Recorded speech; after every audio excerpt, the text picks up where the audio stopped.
Hello, bachcho, let's read the question first. And question says that a heart pacing device consists of coil of 50 turns and radius 1 millimeter just inside body with a coil of 1000 turns and radius 2 centimeter placed concentrically and coaxially just outside the body.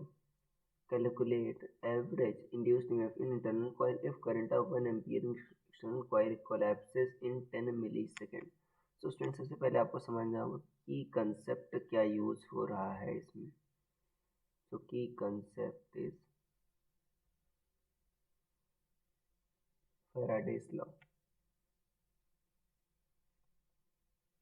Faraday's देखो बच्चों, Faraday's law क्या कहता है कि आपका जो induced EMF होता है वो क्या होता है, आपका rate of change of flux के बराबर होता है. मतलब minus d phi by d t होता है. माइनस का दिखाता है कि फ्लक्स आपका जो चेंज हो रहा है जो इंड्यूस्ड ईएमएफ है उसको अपोज करता है. अगर आपको जस्ट मैग्नीट्यूड पता करना है तो आप माइनस साइन हटा दो, ये आ जाएगा आपका d phi by d t आ जाएगा. अब यहाँ पर आपका देखो एवरेज आपको करंट पता करना है, एवरेज इंड्यूस्ड ईएमएफ पता करना है. तो एवरेज के लिए क्या करो आप, ये एवरेज के लिए आप डी फाई को डेल्टा फाई लिख दो. डेल्टा फाई क्या होगा, phi final minus phi initial, final flux minus initial flux, उसका magnitude delta phi upon delta t, ये आ जाएगा. डेल्टा टी कितना होगा आपका, देखो यहाँ पर डेल्टा टी क्या 10 मिली सेकेंड है. 10 मिली सेकेंड मतलब 10 into 10 to the power minus 2 second. तो 10 into 10 to the power minus 3 second मतलब 10 to the power minus 2 second finally आएगा. ये आ जाएगा आपका डेल्टा टी, डेल्टा टी की वैल्यू. तो इतना आ गया. और कह रहा है कि आपका, अब देखो क्वेश्चन पढ़ो तो यहाँ पर आपको चेंज ऑफ फ्लक्स पता करना है, राइट. तो फाइनली करंट आपका कोलैप्स हो जा रहा है. इनिशियल जो करंट है उस केस में आपका वही आपका फ्लक्स प्रोड्यूस करेगा. तो डेल्टा फाई क्या आ जाएगा आपका, फाई इनिशियल आ जाएगा. सिर्फ इनिशियल जो आपका फ्लक्स होगा वही आ जाएगा क्योंकि फाइनली फ्लक्स जीरो हो जा रहा है. अब देखो क्वेश्चन को पढ़ो तो ये आउटसाइड वाली करंट जो कॉइल है आपकी काफ़ी बड़ी है, उसमें क्या है आपके 1000 टर्न्स है. इसमें क्या है 1000 टर्न्स है और इसकी रेडियस क्या है 2 सेंटीमीटर है. आर क्या आपका 2 सेंटीमीटर है. अब इसके कंसेंट्रिक रखा गया है और कोएक्सियल एक कॉइल रखा गया है, रेडियस 1 मिलीमीटर, बहुत छोटी है बच्चों, और उसके अंदर 50 टर्न्स है. मतलब जो इसके अंदर फील्ड होगा यहाँ पर जस्ट सेंटर पर रखी गई बहुत छोटी कॉइल है, इसमें टर्न्स कितने हैं आपके 500 सॉरी 50 हैं और रेडियस क्या है 1 मिलीमीटर. आर क्या है आपका 1 मिलीमीटर. तो देखो जो आपका ये आपका अगर इसमें करंट फ्लो करा होगा जाहिर सी बात है आपका फील्ड प्रोड्यूस करेगा सेंटर पर. तो जो फील्ड आएगी वो आपके सेंटर पर जो फील्ड आएगी वही क्या होगी पूरे कॉइल से मान सकते हैं क्योंकि जो कॉइल का एरिया क्या होगा बहुत कम होगा. तो जो आप फाइव इनिशियल लिखोगे वो क्या लिखोगे आप बी ए कॉस थीटा. अब देखो जो फ्लक्स होगा और एरिया वेक्टर होगा सेम, जो आपका फील्ड होगा और एरिया वेक्टर सेम डायरेक्शन में होगा, थीटा क्या होगा आपका जीरो होगा. फाइव क्या होता है आपका बी ए कॉस थीटा. तो ये बी ए कॉस जीरो मतलब बी ए आ जाएगा, ये आ जाएगा. तो बी कौन प्रोड्यूस करेगा आपका, जो आपका आउटर कॉइल है. बी क्या होगा mu naught n one I by 2 R, ये आपका ये हुआ.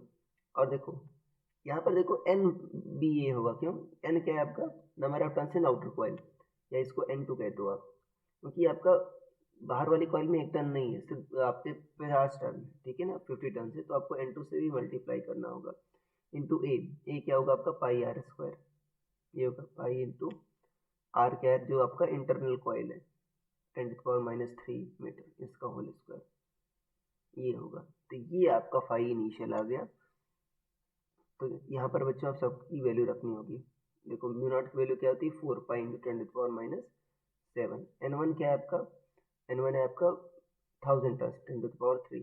आई क्या है आपका 1 एम्पियर. एन टू क्या है आपका, देखो एन टू है आपका 50 टर्न्स 5 इंटू 10⁻1 इंटू देखो ये कितना हो जाएगा पाई इंटू 10⁻⁻6, ये हो गया अपॉन 2 आर.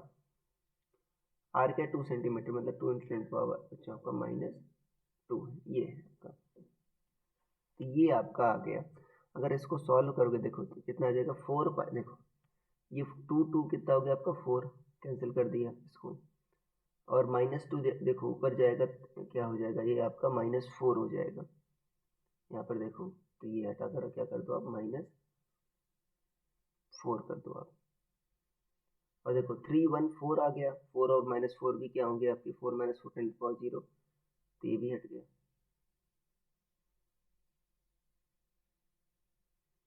तो ये बच रहा है 5 पाई, क्या कर दो इंटू 5 पाई,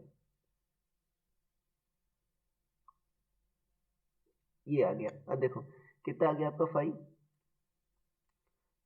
5 इंटू 3.14 इंटू 3.14, 5 इंटू 3.14 इंटू 3.14, तो 49.3 लगभग आ रहा है। कितना आ रहा है 49.3 इंटू 10 to the power -7, या क्या कर सकते हो 4.93 इंटू 10 to the power -6, इतना वेबर आ रहा है। ये क्या आ गया आपका फ्लक्स आ गया। यही बच्चों को चेंज इन फ्लक्स से बताया था ना, ये आपका इनिशियल फ्लक्स ही आपका चेंज इन फ्लक्स है। तो या डेल्टा टी से आप क्या करो, आप डिवाइड कर दो, तो ये एवरेज आ जाएगा। तो 4.93 into 10 to the power -6 by delta T कितना है आपका 10 to the power -2, तो कितना आ जाएगा ये 4.93 into 10 to the power -4 volt, ये आ जाएगा 4.93 into 10 to the power -4 volt. So I hope you understood it well. Best of luck.